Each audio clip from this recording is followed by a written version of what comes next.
Ross Monaghan and Eddie Lyons Jr., two names whispered in fear across Glasgow's underworld, vanished from a high-security prison that was never meant to hold them, exposing a web of corruption so deep it turned Scotland's justice system into a criminal empire's safest hiding place. It began on a cold February morning in Glasgow, when a convoy of unmarked police vehicles rolled quietly through the city's industrial outskirts. For months, law enforcement had been watching the movements of two men who had long eluded justice. Ross Monaghan, name that carried weight in every corner of Scotland's criminal underworld, and Eddie Lyons Jr., a younger but equally dangerous man believed to be one of the country's most efficient contract killers. Their arrests would later be described as one of the most strategic operations in recent Scottish history, but what happened afterward would raise far more questions than it answered. Ross Monaghan had been under suspicion for years, connected to multiple gangland shootings, arms trafficking and money laundering operations that spread beyond Scotland. Yet, every time he was brought to court, witnesses vanished, evidence crumbled, and charges quietly disappeared. Eddie Lyons Jr., on the other hand, represented the new generation of Glasgow's underworld, a ruthless hitman with no moral code, rumored to have carried out assassinations for rival factions while keeping his own identity in the shadows. For police, bringing these two men into custody at the same time was not just a victory, it was an opportunity to dismantle decades of organized violence that had plagued the region. The operation had been carefully planned. Surveillance teams had tracked their every movement for months, following encrypted messages, burner phones, and secret meetings across the city. The breakthrough came when investigators intercepted a conversation suggesting a planned retaliation attack against a rival gang. That intelligence allowed the authorities to move in swiftly. At dawn, heavily armed officers from the National Crime Agency and Police Scotland's Organised Crime Division surrounded a high-walled property in Renfrewshire, where Monaghan and Lyons were believed to be meeting. Within minutes, the estate was stormed. Neighbors reported hearing flashbangs and shouting, followed by a long silence. When the dust settled, both men were in custody. Weapons, cash, and false documents were seized, including a list of names police believed were targets in upcoming attacks. It was the breakthrough detectives had waited years for. But what happened after the arrests stunned even the most experienced officers. Instead of being sent to a traditional high-security facility like Barlinnie or Shotts, Monaghan and Lyons were transported to a newly built section of an undisclosed prison in central Scotland. Officially, it was described as a secure isolation unit for high-risk inmates, yet, even from the start, something about the transfer seemed unusual. The convoy that carried them was escorted not only by police, but also by unmarked vehicles driven by private contractors. The route was kept secret, and their location was withheld from public records. For ordinary citizens, the news of the arrests sparked cautious optimism that Glasgow's reign of gang violence might finally be over. Newspapers hailed the operation as a decisive blow to the criminal networks controlling the city's drug trade. But within days, whispers began to circulate through the underworld, and even among the police themselves, that Monaghan and Lyons were not being treated like regular prisoners. Something far more complex and far more secretive was unfolding behind the scenes. Inside the walls of what authorities called a high-security isolation unit, Ross Monaghan and Eddie Lyons Jr. were living under conditions that few could have imagined for two of Scotland's most feared criminal figures. Rumors began to swirl, almost immediately, among those within the justice system. Guards who had been transferred to the new facility whispered about unusual orders, no direct communication with the inmates, limited access for regular staff, and strange deliveries arriving in unmarked vans. It became clear that this was no ordinary prison experience. The private wing where Monaghan and Lyons were held had been constructed months earlier under the pretext of improving conditions for high-risk inmates. Yet, everything about it seemed designed not for punishment, but for protection. The walls were freshly painted, the floors polished, and unlike the rest of the aging facility, this area had modern furniture, climate control, and even a fitness suite reserved for its 2 occupants. It was soon nicknamed the VIP prison by a handful of insiders who knew the truth. Meals were delivered by a private catering company, instead of standard prison kitchens. Both men had access to high-quality food, reading materials, and limited television privileges far beyond what the average inmate could expect. Security cameras monitored every angle, but only a select group of supervisors had clearance to review the footage. This secrecy made it nearly impossible for anyone outside the chain of command to know what was truly happening inside those walls. Official reports described the arrangement as a measure to ensure inmate safety. Authorities argued that Monaghan and Lyons were high-profile figures with multiple enemies both inside and outside the prison system. Isolating them, officials claimed, was the only way to prevent retaliation or assassination attempts. To the public, this explanation sounded reasonable, but for those familiar with the realities of Scotland's gangland wars, it seemed too convenient. Behind closed doors, whispers grew louder that the 2 men were cooperating with select elements of law enforcement.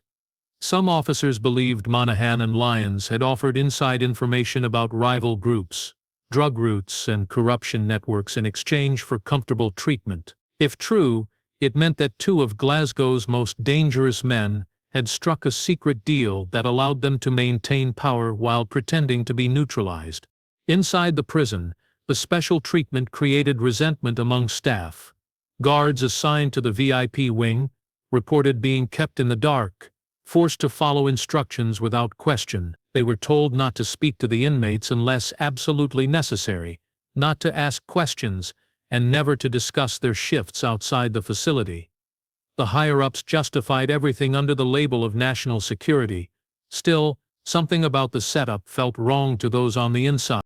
Meanwhile, outside the walls, crime had not stopped. Shootings, drug shipments, and threats continued across Glasgow, and investigators were baffled at how operations so tightly linked to Monaghan's and Lyons' network seemed to carry on as if nothing had changed. It was as though their imprisonment had been carefully staged, a show for the public, while behind the scenes business remained uninterrupted. For many, the so-called VIP prison began to look less like a place of confinement and more like a fortress built to protect the very men it was meant to punish.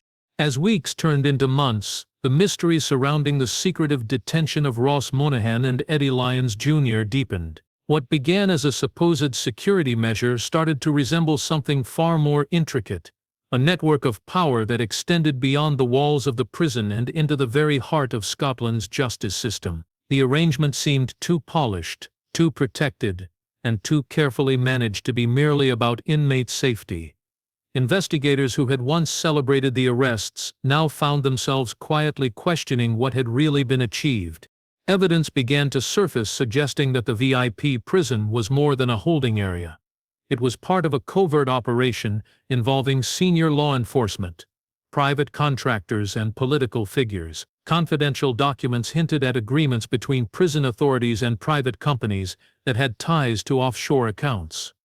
One of these companies, operating under the name Highfield Solutions, had been awarded an undisclosed contract to oversee special security management. The trail of paperwork led investigators through a maze of corporate shell structures, ending abruptly in jurisdictions known for secrecy and tax evasion.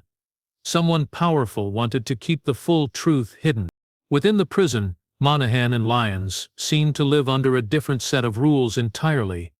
Despite being under supposed isolation, they managed to receive information from the outside world with remarkable ease. Prison intelligence reports noted subtle but suspicious patterns: delivery vans arriving late at night, new electronics installed under maintenance orders, and staff changes that coincided with gangland events happening on the streets of Glasgow. It appeared as though the men were not only being protected, but actively kept informed. Law enforcement sources began to suspect that both Monaghan and Lyons were acting as intermediaries between rival criminal factions, using their privileged access to broker peace or stir chaos when it benefited them. Their influence seemed to stretch far beyond the confines of their cells. What shocked investigators most was the growing evidence that elements within the government were complicit, believing that allowing these men to maintain a degree of control from behind bars would stabilize ongoing gang wars. To them it was better to keep the underworld's power brokers contained and cooperative rather than unleashed on the streets. But not everyone within the system agreed with this hidden alliance. A small circle of detectives began to quietly gather evidence, convinced that the so-called arrangement was undermining justice itself. One of them leaked fragments of classified memos, suggesting that the intelligence shared by Monaghan and Lyons was minimal, outdated, and largely self-serving. They were not dismantling their empire. They were expanding it, using their position inside the VIP prison as cover to coordinate operations with less suspicion. Meanwhile, whispers circulated through Glasgow's criminal circles that the two men were untouchable. Rival gangs that had once plotted against them suddenly backed off, fearful of unseen forces protecting their enemies. It was as though Monaghan and Lyons had traded prison bars for a different kind of freedom, a hidden seat of power, where they could operate under the guise of incarceration. Behind every layer of control and secrecy, a question lingered: who was truly running Scotland's criminal underworld? The gangsters or those sworn to stop them? The illusion of control began to unravel when a string of violent attacks erupted across the west of Scotland. Despite Ross Monaghan and Eddie Lyons Jr. being supposedly locked away under maximum surveillance, the shootings bore the same hallmarks that detectives had come to associate with their criminal network: precision, timing, and absolute silence afterward. Victims were not random targets, but individuals with deep ties to ongoing gang feuds. Some were low-level enforcers, others mid-ranking dealers, and a few were known police informants. The message behind each killing was unmistakable: power was still in the hands of those who claimed to have lost it. For investigators, it was both infuriating and frightening. The VIP prison was meant to neutralize two of the most dangerous men in Scotland, yet the violence outside suggested that they were still orchestrating every move. The theory that Monaghan and Lyons were running their operations from within the prison walls gained strength when encrypted messages intercepted by cyber units were traced back to devices linked to the facility's internal network. Someone on the inside was helping them communicate with the outside world.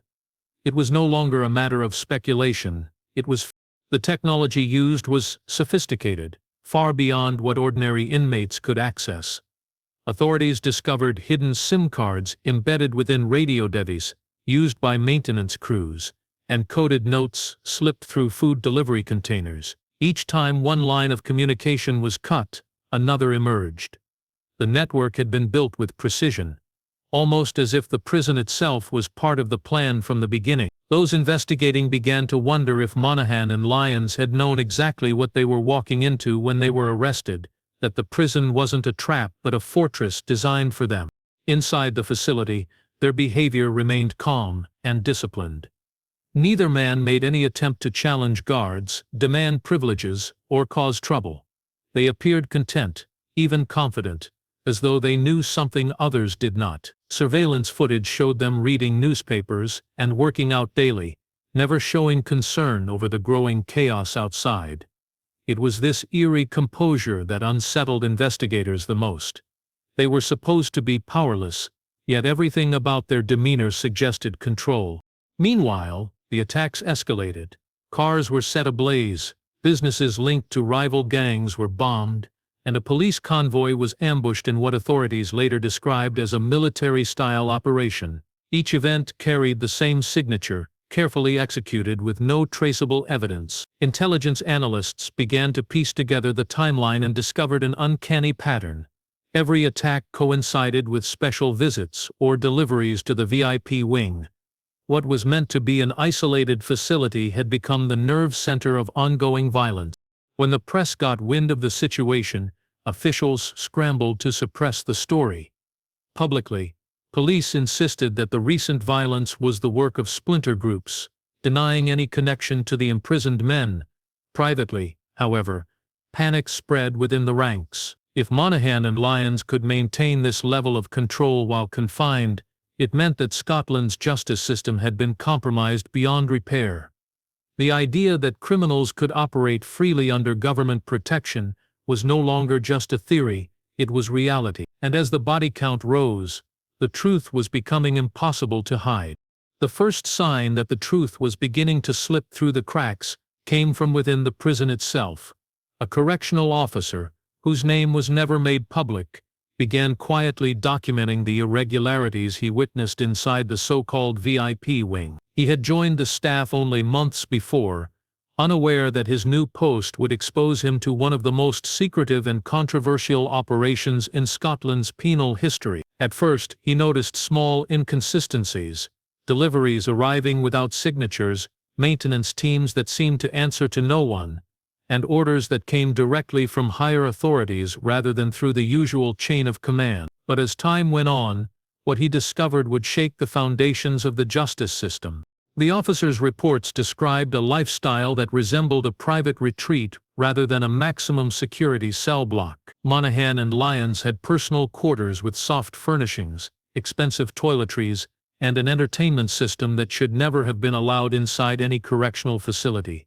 They received daily meals from a luxury catering company, complete with imported meats and bottled mineral water. Guards were instructed to refer to them as high-value detainees, and interaction was restricted to a handful of senior officers with special clearance. Even prison governors were required to schedule appointments before entering their area. Unable to ignore what he was seeing, the officer began secretly photographing the unusual conditions. He captured images of the lavish rooms, the private gym, and the late-night deliveries that arrived in unmarked vans. With the help of an investigative journalist, he leaked the material to a local newspaper. The exposé was published under the headline, "Gang Lords Living in Luxury Behind Bars." The photographs spread across social media within hours, sparking outrage across the country. Citizens demanded to know how two of Scotland's most dangerous men were enjoying such comfort while taxpayers footed the bill.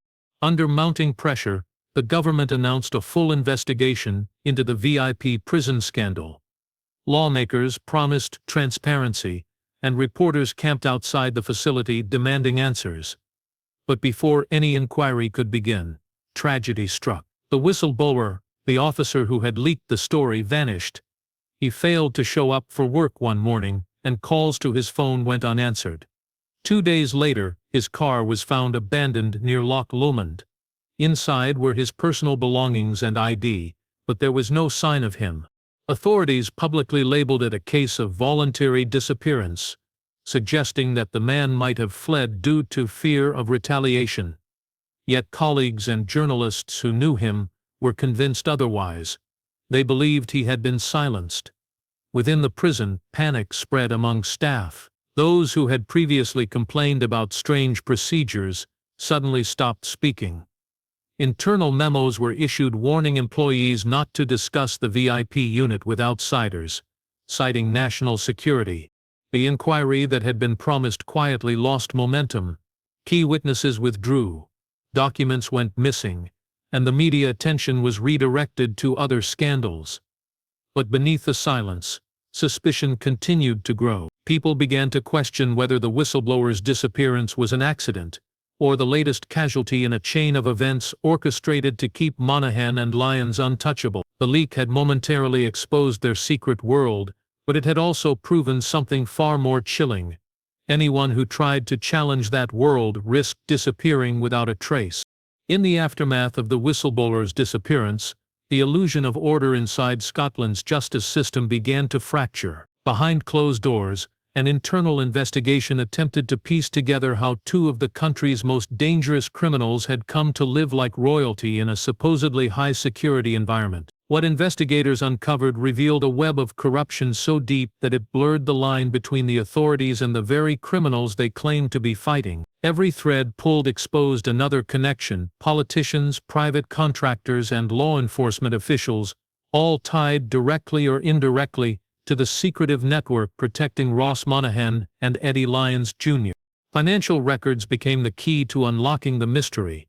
A paper trail led to a series of offshore bank accounts, based in Cyprus, Malta, and the Isle of Man. Funds from these accounts had been funneled through legitimate prison contracts, under names that sounded ordinary: maintenance services, catering suppliers and technology providers. But hidden behind the paperwork was a company registered under a different name each time.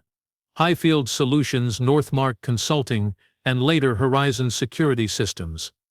All were traced back to the same directors, all connected to associates of Monaghan's old network. The discovery confirmed that the so-called VIP prison was not just a secure facility, it was a privately financed safehouse, built with the assistance of those who profited from organized crime.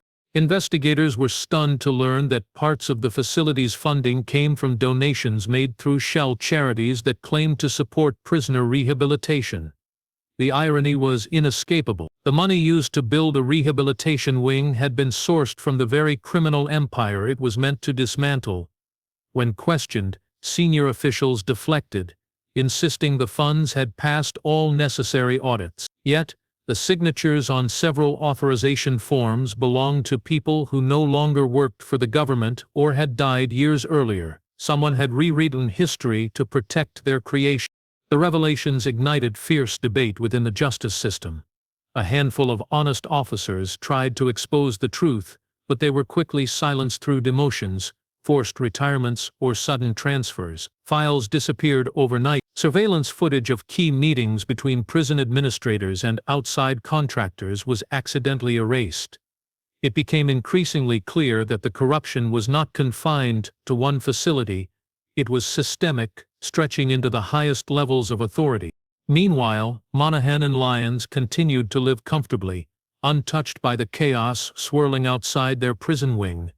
To those within their network, they were legends, symbols of untouchable power. Rumors circulated that they still had direct lines of communication with top figures in Scotland's underworld and even beyond, influencing drug shipments, money laundering operations, and contract killings from behind bars.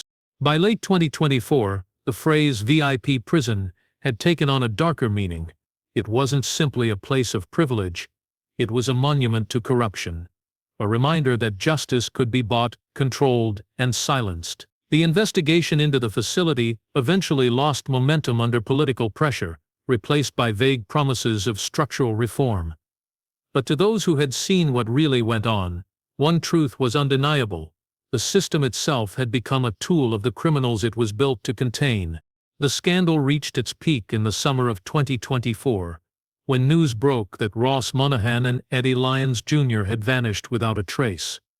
The revelation came during a routine head count one early morning. Their cells were found empty, beds perfectly made, belongings neatly arranged, and no signs of struggle or forced escape. Security cameras showed them inside their cells the previous night, but by dawn both men had disappeared as if they had never existed. The prison went into immediate lockdown. Helicopters circled the compound.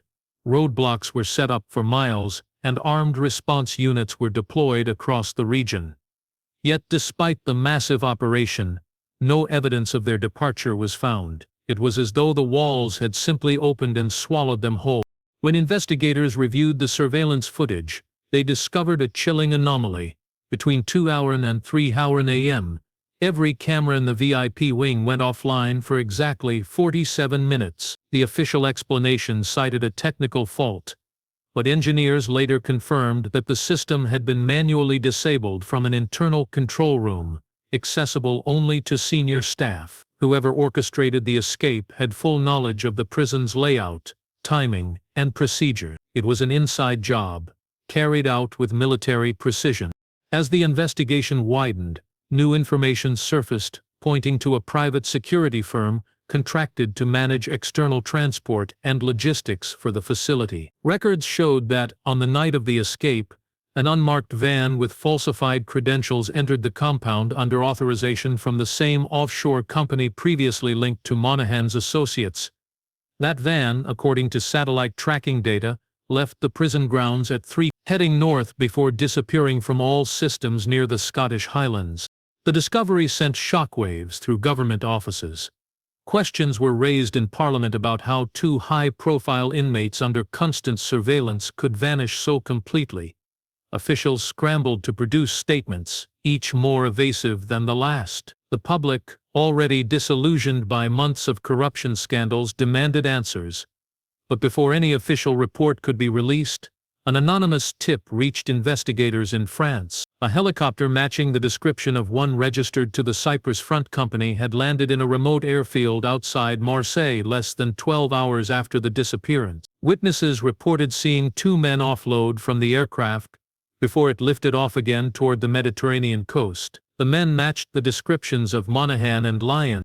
Interpol quickly joined the hunt, but no trace of the fugitives was found. Bank accounts associated with their network had been emptied in the days leading up to the escape, suggesting a meticulously planned exit strategy. Investigators believed the pair had fled under new identities, supported by a network of powerful allies who owed them loyalty and protection.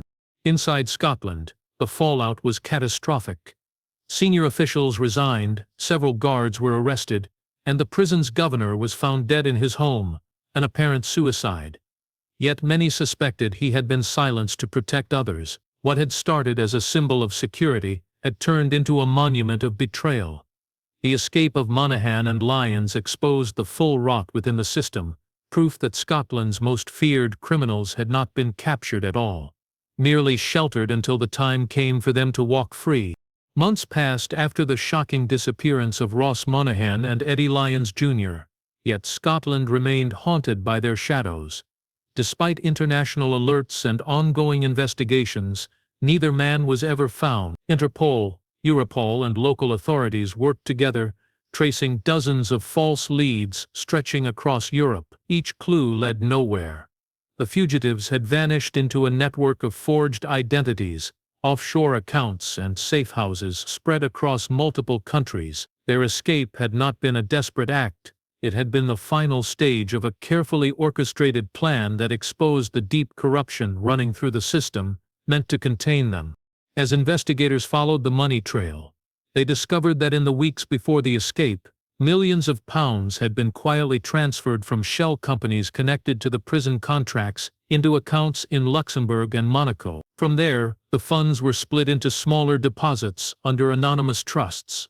It became clear that Monaghan and Lyons had used their supposed incarceration not only to avoid danger but to rebuild and relocate their criminal empire. Rumors soon surfaced of a new organization emerging on the continent, a syndicate known only as the Network. Intelligence sources believed it was led by the same men once thought to be Scotland's most notorious inmates. In Glasgow, the consequences of their escape lingered like a scar. The justice system, once confident in its authority, now faced a crisis of legitimacy. A government inquiry promised accountability, but the results were predictable. Vague conclusions, sealed documents, and a quiet reassignment of those involved. The public outcry slowly faded, replaced by fatigue and resignation. Newspapers that had once run daily headlines about the scandal shifted focus to new stories, while officials worked to bury the embarrassment. Yet behind the scenes, some officers continued to investigate, refusing to accept that the trail had gone cold. One such officer, a detective who had worked on the original arrests, uncovered evidence suggesting that Monaghan and Lyons had not fled entirely abroad.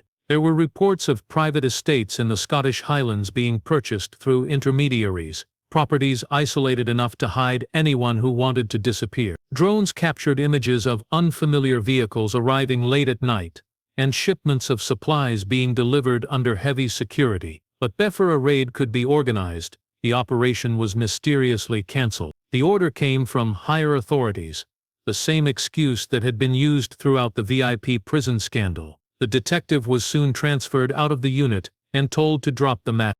Outside of official circles, the legend of the two men grew.